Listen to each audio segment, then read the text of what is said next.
Inilah rekaman suasana pertukaran tahanan antara tentara bayaran Rusia dan pasukan Ukraina yang sempat terlibat pertempuran sengit di Bakhmut.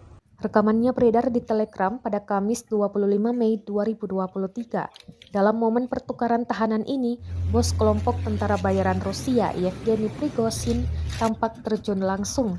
Prigozhin berbicara dengan prajurit Ukraina yang ditangkap dan juga bertemu dengan para pejuangnya. Pada 25 Mei, otoritas Kiev mengumumkan penerimaan 106 tentara yang ditangkap. Informasi tentang berapa banyak tentara Rusia yang dikembalikan masih belum diketahui.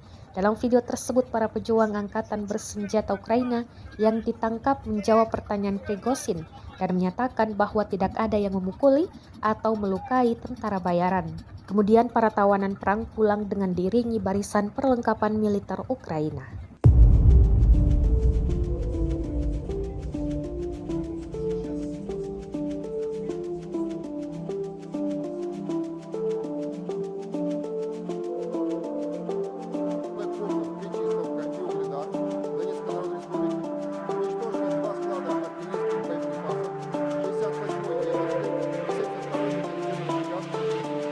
Нанесено поражение 86 в районах населенных пунктов Владимировка, Кременная Луганской Народной Республики, Табаевка Харьковской области, Никольская Донецкой Народной Республики и Жеребянки Запорожской области.